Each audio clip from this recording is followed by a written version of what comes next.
नमस्कार दोस्तों अक्सर ये सवाल उठता है कि क्या महात्मा गांधी और सुभाष चंद्र बोस एक दूसरे के विरोधी थे। इस सवाल का जवाब जानने से पहले यह जान लेना जरूरी है कि महात्मा गांधी और नेताजी सुभाष चंद्र बोस दोनों भारत के महान व्यक्ति, बड़े राजनेता, गहरे रणनीतिकार, देशभक्त और स्वतंत्रता सेनानी थे। दोनों को भारत से अपार प्रेम था।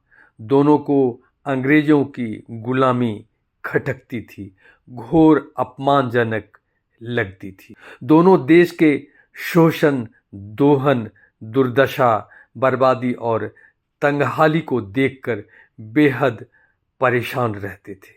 दोनों के मन में ब्रिटिश सरकार की साम्राज्यवादी और दमनकारी नीति के प्रति भयंकर आक्रोश था। दोनों राष्ट्र प्रेमी भारत को अंग्रेजों के चंगुल से मुक्त करने के लिए बेचैन थे।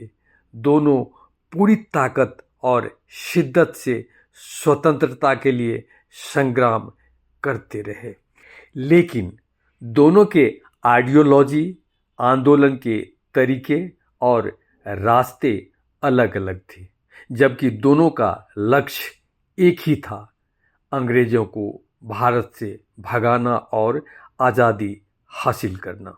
गांधी जी के स्वतंत्रता आंदोलन का आधार सत्याग्रह था। वे आज़ादी की लड़ाई में हिंसा और तोड़फोड़ के बिल्कुल विरोधी थे। उन्होंने अहिंसा को आज़ादी प्राप्त करने का सबसे बड़ा टूल बनाया।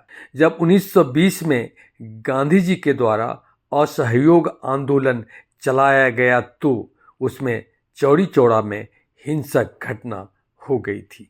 गांधी जी ने इस घटना से दुखी होकर आंदोलन को स्थगित कर दिया था। द्वितीय विश्व युद्ध में गांधी जी ब्रिटिश सरकार को मदद करने के हिमायती थे। हालांकि उन्होंने उसी दौरान क्विट इंडिया मूवमेंट शुरू कर दिया था और डू और डाई का नारा दिया था। गांधी जी के विपरीत सुभाष चंद्र बोस खूनी क्रांति में विश्वास करते थे। आज़ादी की लड़ाई लड़ने के लिए उन्होंने आज़ाद हिंद फौज की स्थापना की थी। क्रांति को सशक्त और प्रभावी बनाने के लिए वे रेडियो पर कार्यक्रम भी प्रसारित करते थे। उन्होंने युवाओं को आज़ादी के लिए बलिदान देने के लिए आह्वान किया था।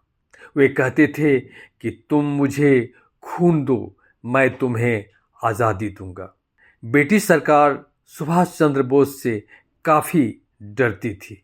उन्हें हाउस अरेस्ट भी किया था, लेकिन वे भेष बदलकर निकल गए और जर्मनी चले गए। विमान दुर्घटना में मृत्यु हो जाने के कारण आज़ादी के दिन को वे देख तो नहीं पाए, लेकिन आज़ादी की लड़ाई में उनके योगदान को भुलाया नहीं जा सकता। कुछ इतिहासकारों का यह भी कहना है कि अगर सुभाष चंद्र के आग्रह पर जापान भारत की आज़ादी के लिए लड़ता तो इस बात की आशंका थी कि वह ब्रिटिश सरकार को हटाकर खुद भारत पर कब्जा कर ले सकता था। यहाँ यह भी उल्लेख करना जरूरी है, स्वतंत्रता आंदोलन के तरीके के साथ साथ गांधी और बोस के आर्थिक सिद्धांतों में भी अंतर था। गांधी जी परंपरागत ग्रामीण अर्थव्यवस्था के समर्थक थे। वे बड़े उद्योगों के विरोधी थे। मशीनों के प्रयोग को मनुष्यों के लिए घातक मानते थे।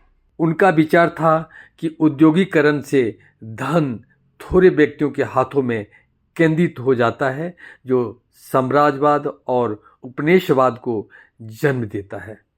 वे कुटीर उद्योगों के समर्थक थे। उन्होंने ट्रस्टीशिप के सिद्धांत का प्रतिपादन किया था, जिसके अनुसार अमीरों को चाहिए कि वे धन को अपना न समझकर उसे समाज का धरोहर समझे।